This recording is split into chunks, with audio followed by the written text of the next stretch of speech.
Hello, welcome to Wargamer. I'm your host, Rob, and this is the Age of Sigmar Stat Center, recorded every Monday? Recorded every Monday on Twitch with everyone here. You can see we talk about all of the lists that have performed well at the weekend at different events. We normally have stats to back this all up, but we're in a new General's Handbook, post a new battle scroll, so we don't have loads of stats yet, because the events I'm covering today, which is 4 of them, are the only events of this GHB other than one that happened last week. So there haven't been loads of events to really cover. Not doing great on this intro, I don't think, so just let you know. There are 134 players playing this weekend, though, over 4 different countries. Shout out to Rob, who gets me all this information every Monday, so I want to thank him a bunch, which is really good. Another good thing to shout out is we're seeing lots of people are adding notes to their lists, and if you've watched the show last week, I give my first kind of thoughts and insights into what the meta might look like in the future. We're going to talk about all the lists and all the armies now, but just remember that these are very early results. That's something that's super important to remember. Sure, some of them are looking very, very strong, but these are early results and they're very situational results. For instance, last week we had one of the new GHB events, and it's won by Khorne. Does this mean Khorne is the best army in the game? No, it doesn't. So just let the meta develop, let things happen. But some armies are definitely looking really strong, and it's going to be really fun talking about those lists as we go through. Thanks for listening. Hope you've enjoyed it, and let's get on with looking at these lists. The first event we're going to look at is the Games Workshop event over in, I'm not sure where it was. It was called the US Open Tacoma. Now, we have been through the player pack, and it's not super clear about what they were using and how the organization of this event was being run. Also, after there was 96 players, shout out to everyone who attended the event. I hope you had a wonderful time.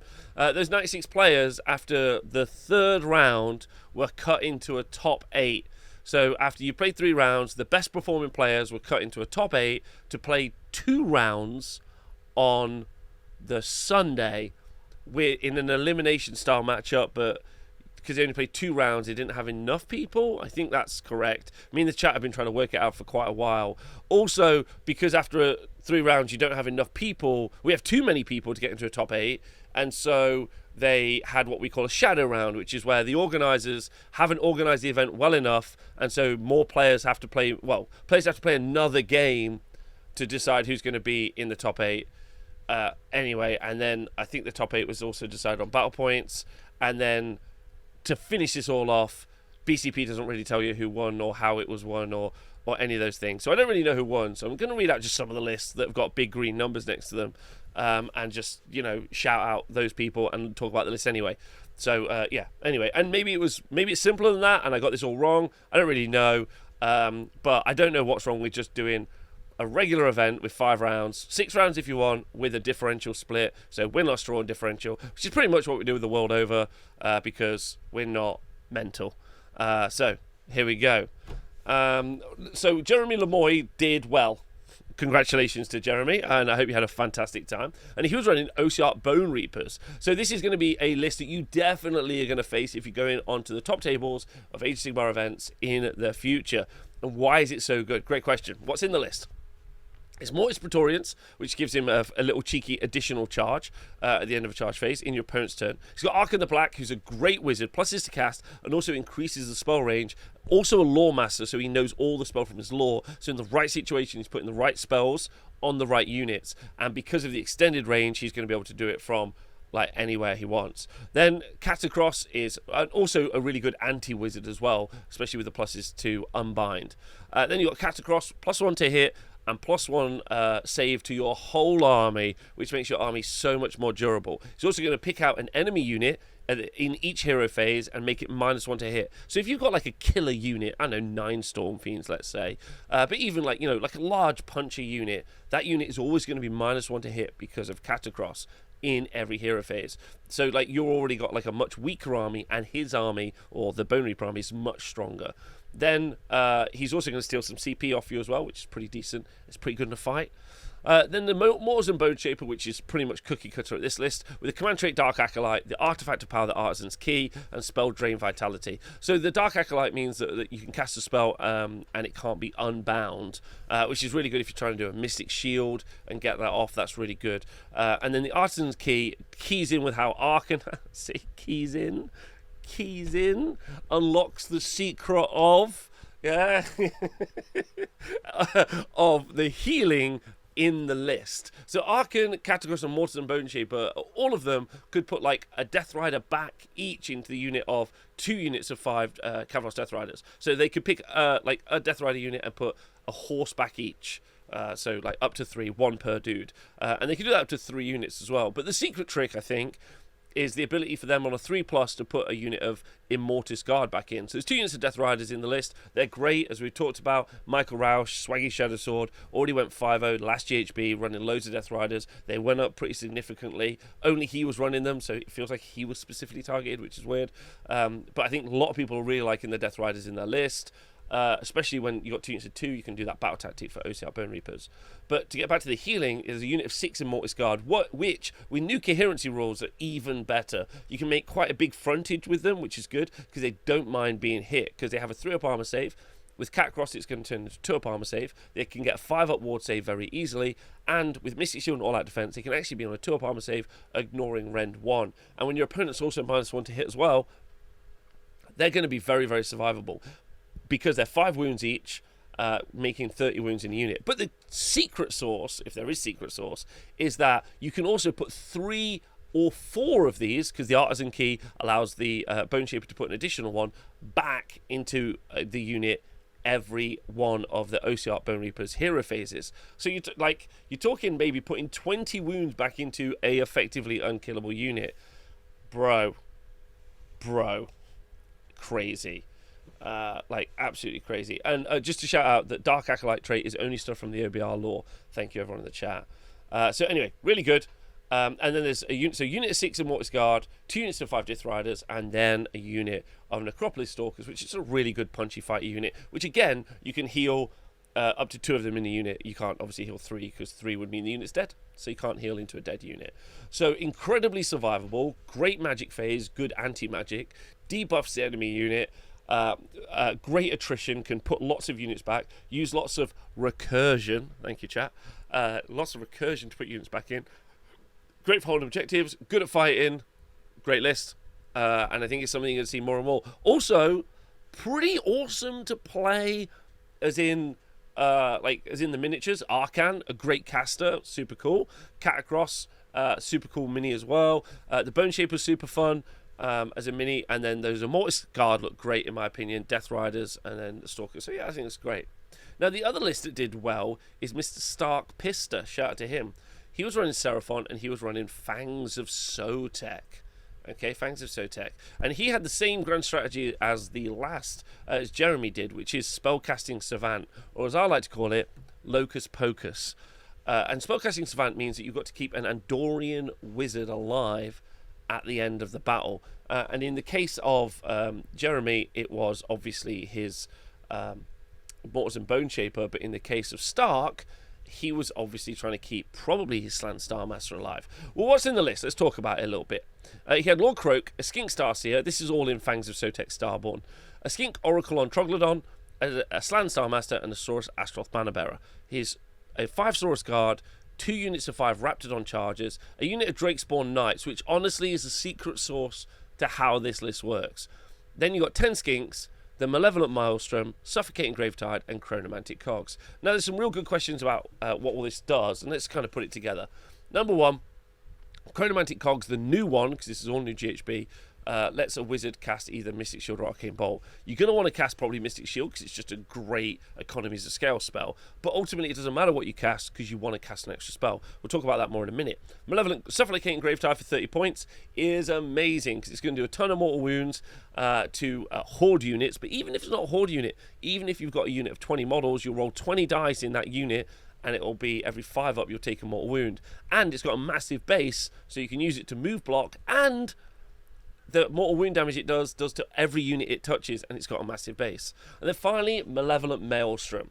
Now, we did talk about this in the tier show when we talked about Endless Spells. That's on YouTube. Please go check it out. We go through all the Endless Spells in detail. Hopefully, it'll give you loads of info. And we talked about how this is crazy good. It does mortal wound AoE damage, which is super important. So let's talk about how this list works. Really simply. So we could talk about Lord Croak, but we're not going to talk about Lord Croak. We're going to talk about maybe one of the most busted command traits in the game, Lord of Celestial Resonance. That's on the Slann, who's an Andorian Locust, and he's also taken Hoarfrost. So this Slann at any point could potentially do 46 mortal wounds. It's important to remember. And he's also got an Astaroth Banner Bearer in the list. So the Astaroth Banner Bearer list is going to give you +1 to cast, which is good for the Slann because it's going to give him +2 to cast, and +2 to unbind anywhere on the board wide. And then also extends the spell range by 6 inches. Won't work on Hoarfrost though, obviously. And it has a 6-up ward save. So that's important. Back to the command trait. The command trait means every spell that you cast, unbind onto this spell with that singular model will generate you 2 Celestial Core points instead of 1 Celestial Core point. We talked about this a little bit earlier, but if you're second in the hero phase, you're going to get an additional cast with an Andorian Locust, which is the Slann, meaning he'll have 4 spells. If you cast all 4 of those spells, then he's going to get 8 Celestial Core points. If he uses Cogs to cast another spell, he's going to get 10 Celestial Core points. And if we go on Warhapedia, you can see 10 Celestial Core points is already mean that you can generate a unit of Ripidactyl Riders, or some Hunters of Haunchy, or some Terror Wings, or some Skinks. I mean, that feels like it's pretty good to me. But if you unbind any spells, oh yeah, sorry. Yeah, I'll talk about that in a sec. If you unbind any spells, you'll get an additional 2 CCP, and because he can unbind 3 spells, that means he can do 16 Celestial Core points, which is amazing. That's just on his own. And if you add them all being wizards, so there's 1, 2, 3, 4, 5 wizards, I think you're going to get, well, there's 4 wizards and an Astaroth Banner Bearer. Those are nodes. That's important for a moment. That's potentially going to generate you 5 Celestial Core points, taking you up to, where were we at so far? 13. I think that gets you to about 18 Celestial Core points. If Croak casts any spells, he can cast 4. That's going to be 22 Celestial Core points, which is pretty good. Skink Starseer, 23. Oracle on Troglodon doesn't cast a spell, I don't think. Or might cast a spell. So that's 23 Celestial Core points, which is pretty decent in a turn, which is nuts. But what you can do with all these points, I know what you're saying. Also, just worth pointing out, in this list, the Slann doesn't have the 46 mortal wound spell, and instead that's been put on the Skink's Starseer.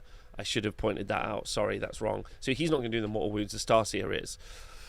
Okay, so you generate a lot of Celestial Core points. Okay, that's really exciting. What else do you do now? Okay, well, now let's talk about how you do damage. Lord Croak can do, on average, I think he does 4 times 3. He does 6, 12. He does 24 mortal wounds at 18 inches per hero phase. The Skink Starseer can make it so you can't have ward saves, which is pretty decent. The Slann can do Comet's Call, so that's an additional amount of D3 mortal wounds. The Realm Shaper Engine is also going to pick a piece of terrain and then do mortal wounds. The Malevolent Maelstrom is going to do AoE mortal wounds. And then the Celestial Core points, which we've been easily getting, will be able to be used on Azure Light. Cleanse the Realms. You spend 15 Celestial Core points to do that, and you roll a dice for each enemy unit within 12 inches of any friendly cosmic nodes.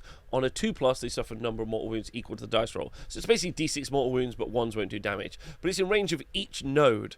And what's important to remember is those nodes are all of the different wizards and the Astaroth Banner Bearer. And here's where it gets really spicy. There's, in the sub-faction, you've got a heroic action to teleport a unit, which is cool, but the Slann that's in this list has got the Space Folder Stave. So you teleport a unit, right, in turn 2, because in turn 1 you've said you can use the Space Folder Stave.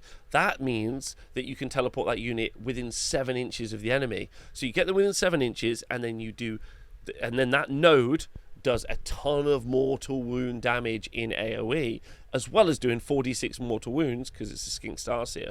So you're roughly doing, I don't know, 30 to 60 mortal wounds in a hero phase. And then, yeah, which is pretty strong.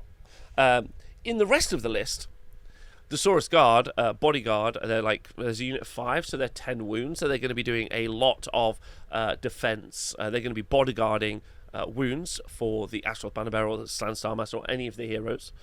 There's the 2 units of Raptidon Chargers, which are very fast. They've got a lot of attacks, and if you do Hoarfrost on them, so they're Ren 3, they're going to do tons of damage, which is really nice, and they're super quick. And finally, and then a unit of Skinks, which are a screen. But the secret source, and I did tell you the secret source was the Drakespawn Knights. The Drakespawn Knights in the secret source in this list, because they're going to be on the board, and you'll be like, oh my god, what do the Drakespawn Knights do? And they're going to tell you what they do, which is they're going to stand there, and they're going to be like, wow, that's crazy you brought Drakespawn Knights, as they do 100 mortal wounds to you in 2 turns.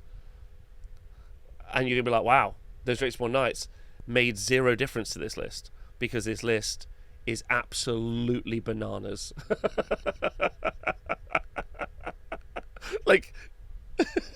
like unbelievably dumb. Like, dumb in a way, right? Dumb in a way that is... I mean, returning 20 wounds in the previous list from Jeremy... we didn't even talk about the fact that you can teleport the Troglodon. Sorry, you can teleport the Troglodon and cast some spells to him as well. Anyway... So this list is broken as hell, and should be immediately FAQ'd and retconned. But shout out to Stark for playing it. Love you loads. You did great. Right, we're going to look at some of the 4-1s. I don't really know where they positioned in the event. And there's also like a 5-0 in 9th. I'm just going to talk about him anyway, especially because one of my favourite people in the whole world, Noah Singh, is a 3rd, but with a 4, I don't know. He was running Beast Chaos. He was running Beast Chaos in Dark Walkers. So you can retreat some units off the board, which is really good. He's got a Doom Ball with Bestial Cunning and the Bleating Gnarl Staff. So Bestial Cunning is going to let one of his units deploy 7 inches away. Great Brave Shaman and the Brave Blast Trumpet as well. So he's going to be able to summon a unit. And then Be'lakor. And he's also got Hoarfrost on his list as well. And Be'lakor. So I feel like this is the Beast of Chaos list. This is pretty much the Beast of Chaos list, I would say. 2 units of 10 Ungor. 9 Bulgor with Axe and Bull Shield. I feel that's the right call. You want, you could potentially have 2 hand axes to get a few more attacks in, but I feel like having a 4-up armor save characteristic is much better because of the shield than it is because of anything else. So I would say that that's great. Then a Chaos Gargant, and then that's your delivery. That's your unit. You're specifically taking a Doom Ball with Bestial Cunning to put 9 Bulgor into the enemy, do a ton of mortal wounds, do loads of damage. Have that 4-up armor save to survive the hit back. Use Be'lakor to survive the hit back as well. Shut down the enemy threat. Then you've got a Chaos Gargant. We'll talk about that in a second. Geminids are down to spell, and 2 units of Ungor Rangers, a unit of 20 and a unit of 10. Now, obviously, they can shoot off the board, and then they can come on the board and shoot. They've got limited range of 12 inches. But really what you're looking at is through the heroic action to be able to move a unit, and also those Ungor Raiders, that you clear screens out, then you deliver 9 Bulgor, kill one of their threats, shut down one of their other threats, and then go through the process again using the Doom Ball to charge in the opponent's charge phase, which is a really great thing to do, especially if you've Be'lakor'd one of their major threats. So I'm a big fan of that, and I think that's really good. Now, the Chaos Gargant is something that's quite interesting, because I would not necessarily put that in the list. Instead, I would have more Ungor Raiders. But I think me and the chat have talked about it quite a bit, and they're making a really good point. Chaos Gargant reduces armor saves down, and I guess we're in a Bone Reaper meta. You got to ask yourself, how are you going to deal with, if you're able to just dodge Seraphon where you'll lose, like, you should be able to battle into OBR, but OBR are going to be issue because they have such good armor saves. So the -1 save aura that's coming out from the Chaos Gargant in conjunction with being able to do Roar, so you won't be able to receive command ability, so you won't be able to do all-out defense as well. So effectively reducing your save by 2, which is really big.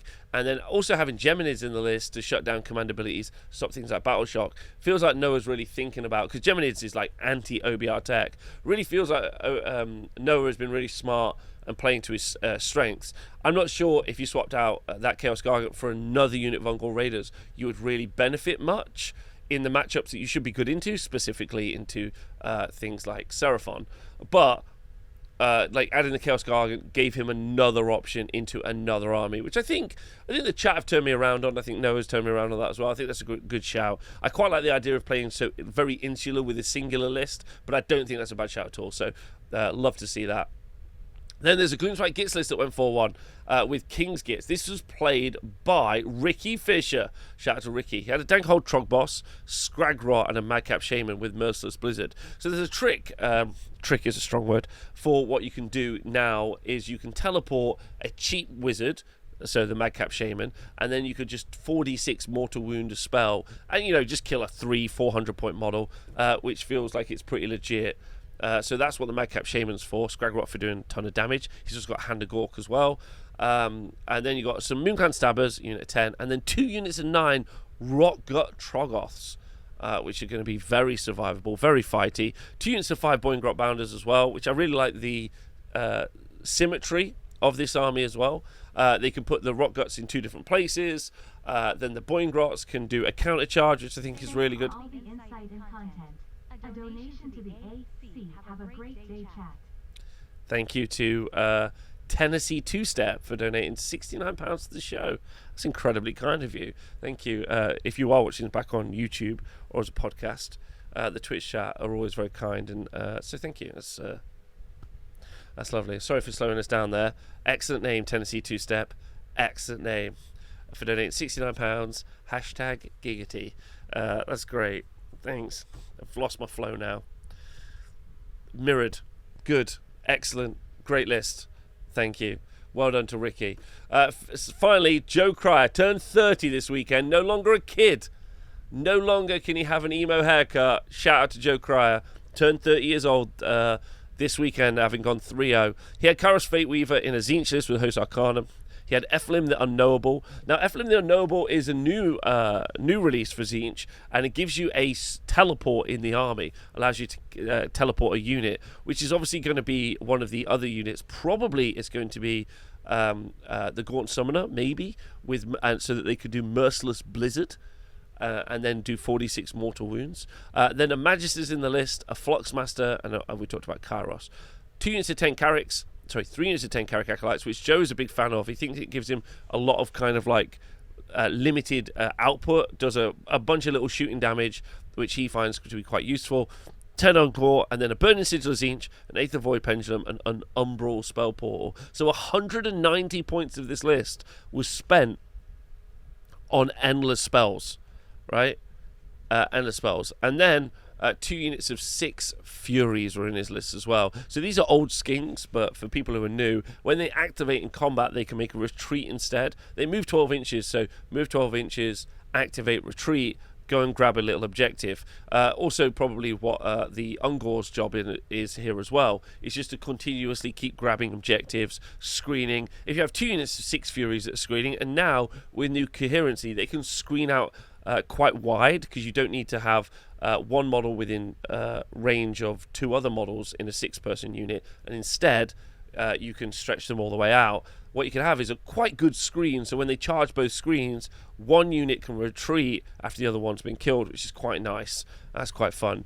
Other than that, Tzeentch just working the same, doing a ton of mortal wound damage, not Seraphon ton, and they're also summoning a lot of stuff. Again, not as much as Seraphon. They're pretty okay into Seraphon because they've got Destiny dice to shut down endless spells, and also shut down spellcasting, which feels like that's good. And in Host Arcanum, then you get an automatic unbind on turns 1, 3, and 5, which feels like a bonus as well. And finally, shout out to Carson Whitlock, legend that he is. He took Ogre Boar Tribes. He went 4-1, 3-2. I'm not sure anymore. He had a Meat Fist army with a Butcher, a Firebelly, Frostlord, Stonehorn, and some Gluttons. 2 units of Gluttons, actually, 2 units of 6, and then 2 units of 4 Iron Guts, an Iron Blaster, and some Noblars. So just a mid-board combat army, like fairly fast. Iron Guts going twice, doing a ton of output. Hasn't taken any of the new spells, so we haven't seen any of those in his list either. Which is a bit rough, especially when, obviously, if you're playing Beast Core Raiders, it makes sense to take a bunch of the ice-based spells, but he hasn't put that in his list. Instead, just allowing the power of his Gluttons and Iron Guts to push him forward, so congratulations to him. The last list that we're going to look at is going to be Benjamin Hoskins with his Slaves to Darkness list, because he also went 5-0, but didn't get into bracket. I don't really know how it worked. I'm just going to shout out some of the other 4 ones as well. And my good friend and absolute dump truck babe, Leo Ratunen with his Soulblight Gravelords, Dan Helwig on a 4-1 with his host of Sinesh. Josh Steinbiller with his Daughters of Cain in Xanthikai. Cameron Chen with his Soulblight Gravelords. Karajan Overlords being played by Joseph Zai. And Tom Guan with his Soulblight Gravelords on a 4-1. Joshua Alban with his Soulblight Gravelords on a 4-1. Jeremy Ryan with his Ocearch Bone Reapers on a 4-1. And then James Terwilliger with his Soulblight Gravelords on a 4-1. Oh my god, that's a lot of Soulblight Gravelords. Blaze of Corn, played by Matthew Cushel on a 4-1. Matt Whittick with his Blaze of Corn on a 4-1. Brian Cox with his Beast of Chaos on a 4-1. All did really, really well. So, I mean, so many other armies not in that list. Just Soulblight Gravelords, Ocearch Bone Reapers in there, and a couple of other little armies here and there. So just, yeah, as Archidar, who just subscribed, a death meta, which is just crazy.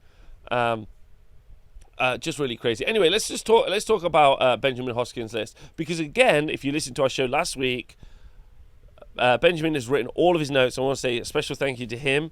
It's great. Wrote all of his notes on his army, so his opponents could know exactly what his army does.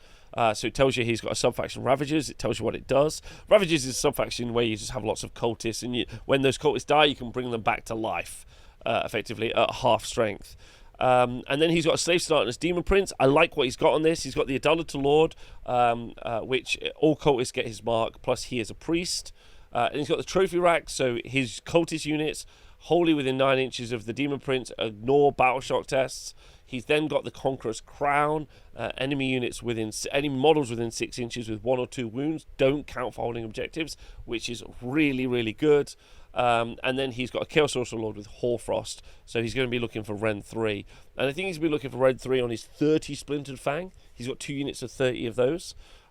Giving them Ren 3 would be crazy when that's 91 attacks. And then -1 to wound with a Marker Nurgle.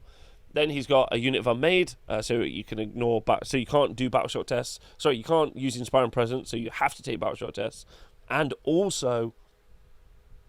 you can't do Rally within range of them. Then 2 units of Splinter Fang. Another unit of 10 Splinter Fang. 2 units of Untamed Beasts and 2 units of Corvus Cabal. 2 Chaos Gargants and 2 Mind Stealer Sphalanxes. So he's got the Reduce Armor Save Aura. He's got Add Rend from Hoarfrost. He's got Mind Stealers for Fighting Last. He's got so much stuff in here. He's got so many bodies. It's so symmetrical. It's great, and he's done really well. So special shout out to him, doing really great, and for putting all your notes on your list. I think that's brilliant. Our next event is over in Canada. It's called the Dwellers Below AOSGT, and it's organised by the wonderful Josh Akins. Shout out to him. It's being held in Ontario over at Mecca Games. You can see it here. Wonderful. Well, if you use it as a podcast, you can't, but I'm describing what seems to be a lovely little game space, and right next to a Timmy Hortons, and loads of parking, which is really great as well. Gas barbecue shop across the way if you want to pick yourself up something for the way home. So love that. So how did the games go? It's a great question. We didn't get any 5-0s from this event. Instead, we got a few 4-1s. Okay, here we go. Yuri Sishinava with his Ocearch Bone Reapers won the event, but he went 4-1. Matt Cowlack with his Cities of Sigmar Hallowheart went 4-1 as well. Mitch Carwager with his Hostess and Esh went 4-1. And then Jeff Story with his Blades of Corn went 4-1 as well. We're going to talk about Yuri's list as well. His Ocearch Bone Reapers list. He was running Null Myriad, so he's got a 2-up Spell Ignore. He had a Mortars and Bone Shaper with an Artisan Key and the 46 Mortal Wound spell Merciless Blizzard.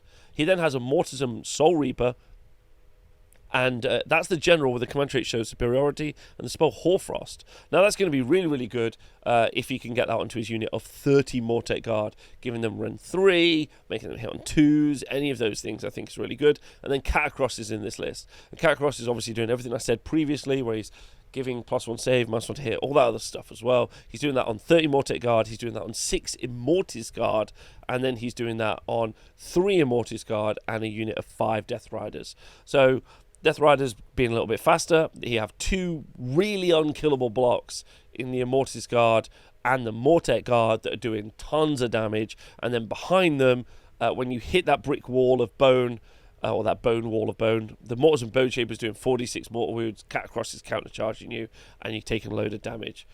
So super good. looking at the other 4-1s, we're not going to talk about Matt's list, although congratulations to Matt, because he's playing Cities of Sigmar, and that won't be relevant in a couple of weeks. But excellent work, Matt. You should be great. There's very few wins or even good results now for Cities of Sigmar Army, so you should be super chuffed for that. Congratulations. Mitch Karja, running his Host of Slanesh in Pretenders Host, is running a pretty fun list, which I really, really like. So don't forget Pretenders, you generate tons of extra command points, and you get to do multiple command abilities at the same time. So that's what Pretenders do. He's got the Contoured Epitome, which is his general, which you see a lot. And he's got the command trait Strength from Godhood, making him a little bit more fighty, and then Artifact by the Crown of Dark Secrets, which reduces the attack characteristic of units within range. And then he's got the spell Hoarfrost, so again the generic spell, which is either going to make you hit on 2s, wound on 2s, or give you Rend 3. And then he's got Glutos or Scullion in the list, which is an amazing power piece. Really fun to see this as well. Then 3 units of Battle Line Blitzbarb Archers, 3 units of 10, and then a Kronspine Incarnate of Gur. So I think a lot of how this... Oh, Sigvald is also in the list as well. So I think a lot of how this list has worked. Previously what we saw is Blitzbarb Archers would clear a screen, or you would load up on Blitzbarb Archers, you would do tons of damage. This we're seeing a lot more focus being put onto the output in melee, and then using the Contorted Epitome to debuff the enemy melee into your army. Glutos, who's very survivable, pinning the army in conjunction with the Kronspine Incarnate, both units pinning them in, trapping them back, and then Sigvald also doing a ton of damage. So there's a very combat-y front line that's also very survivable, and also you're reducing the enemy output into your army as well. So I really like that. I think that's really fun. And then finally, I want to shout out Jeff's story. Jeff, I don't know if you listen to the show a lot, but you are a superstar. Jeff has again written notes on his list when he submitted it. He's playing Blades of Khorne. It's very interesting that most of the notes we're seeing written out are by Chaos players, and so Order Bros and Destruction Bros, step it up, please. He's playing Reapers of Vengeance, and his grand strategy is Slaughter of Sorcery, so kill all the wizards. He's got Herald of Khorne on Blood Throne, a Bloodmaster, Scarbrand, another Bloodmaster, a Skull Taker, and a Bloodthirster and Fetid Fury. So again, a lot of it feels like pushing Scarbrand at the enemy, using the 3d6 charge from the Bloodthirster and Fetid Fury, who's got the artifact with no wards. So Scarbrand does loads of damage, you can't take any ward save against it, which feels like a kind of like combo that we're going to see a lot. He's also got the Pouch of Null Dust, which for once per battle is going to shut down an enemy hero phase. Not properly, like it's a double of a 1, 2, or 3 to cast a spell is a miscast as opposed to a double 1. It's an 8% chance, but it is still nice, which I think is good. And then 5 Flesh Hounds, 20 Bloodletters, and then 5 Flesh Hounds. So there's a lot of recursion on those Bloodletters as well.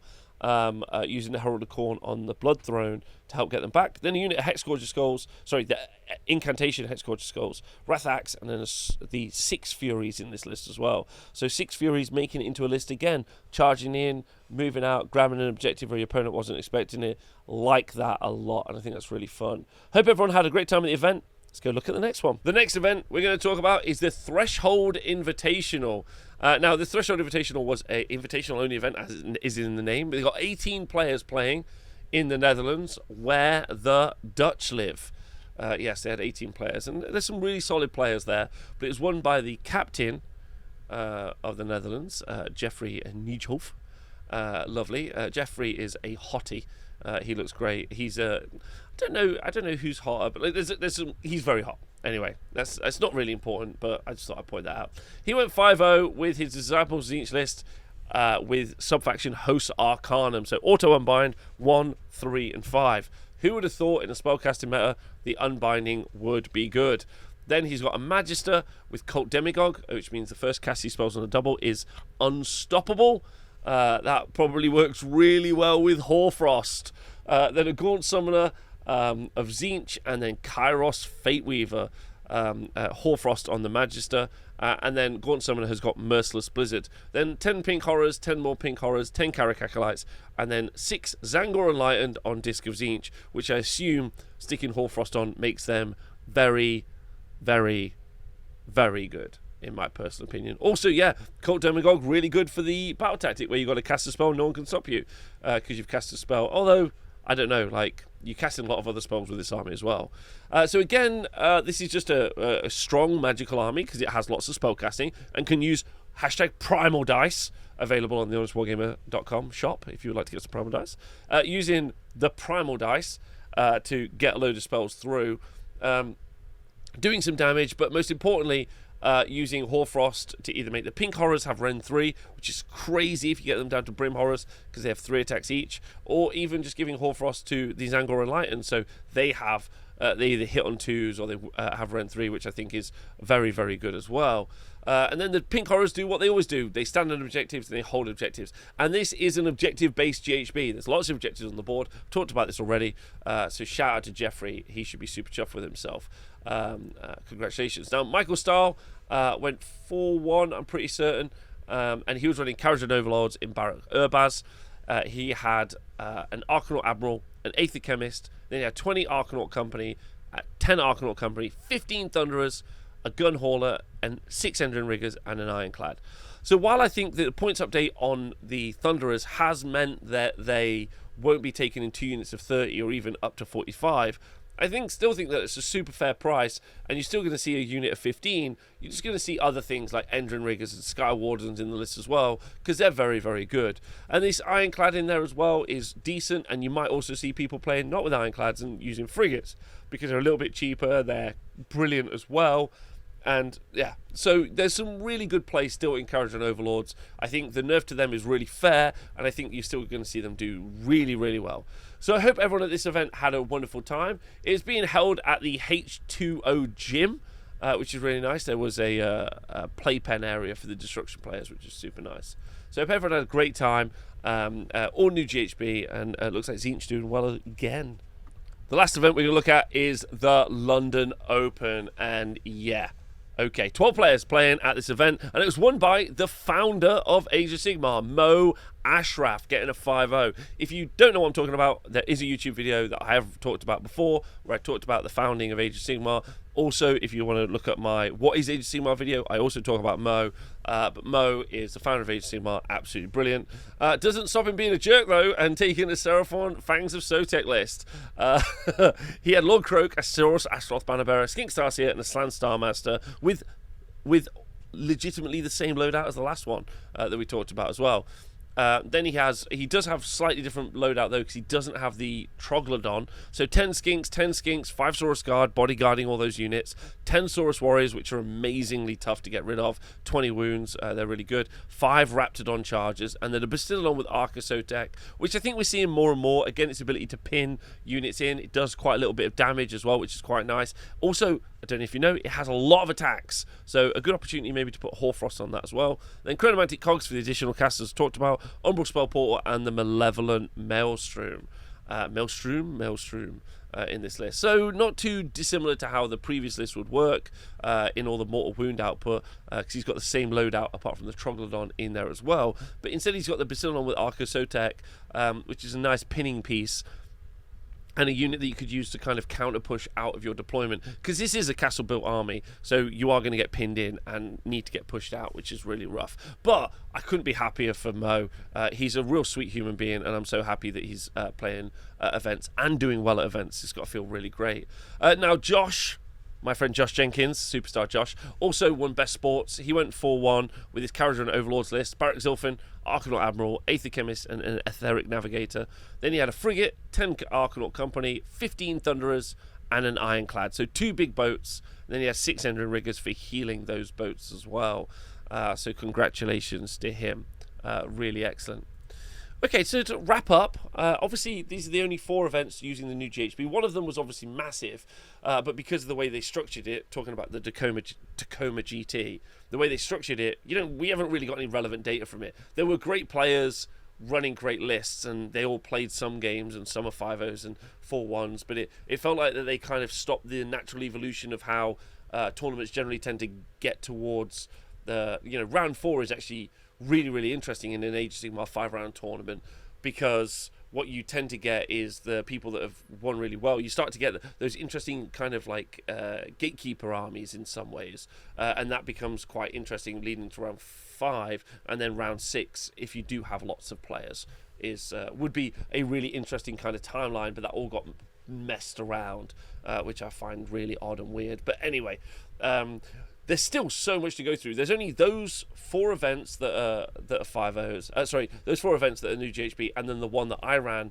last week. There was also a team event this weekend as well over in Australia. I want to shout that out, where they also were running all of the new stuff as well. But people are still getting their very first experiences with the new battle plans, which I'm going to make a video on later on in the week. The new spells. I did an endless spell show and it's all edited down and on YouTube. If you want to go check that out, it's also a podcast. So there's all that information as well. I think, getting your maelstroms painted up, getting your suffocating gravetides painted up, your geminids painted up is going to be super helpful as well. And I think that's going to be something that we should talk about in the future. There were definitely some top results for lots of different armies. There were some top results for especially things like OCR Bone Reapers and Soulblight Gravelords. We read those out as well. I think Seraphon doing so well is something we're going to see continuously. I have already I think Seraphon in the version that we're seeing at is utterly destructive for a game. It doesn't even matter about the rock paper scissors mechanics of how it works, and we could talk about OCR Bone Reapers as well, I guess, and also Soulblight Gravelords. But I think the sheer volume of mortal wounds that a list like that puts out, that's very unstoppable, just feels like that's not something that should be in the game, to be honest, even if there are natural predators like Khorne and Myriad OCR Bone Reapers. So I still think that's just outrageous, the output. But maybe it's the battle plans, maybe it's the battle tactics, maybe it's the grand strategies that are really affecting these win rates as well. So I think that's going to be something that we should look at in the future. We will get to doing the stats. I know that Rob and Ziggy, shout out to the stats team, are still wrapping up the stats from the last GHB. So we'll be able to call who was the best Khorne player, who was the best, OCR Bone Reaper player in the world, or even in your local region for the last GHB. We're really looking forward to doing that. I'm quite excited about that. So that's still being wrapped up as we speak, because we've still got some old GHB events running. And then we've just got loads more GHB events to come, and this is going to run for a year. So we've got loads of new stuff to look at in the future, and then loads of new army types to look at. So I hope you will join me for the Stats Center every Monday live, like all these superstars. And if you don't, obviously you can listen to it back as a podcast and YouTube video. And then, I hope you enjoyed it. You can support the show by joining Patreon if you fancy, Honest Wargamer. That'd be great. That'd be super cool. And hope you enjoyed it. Thanks very much.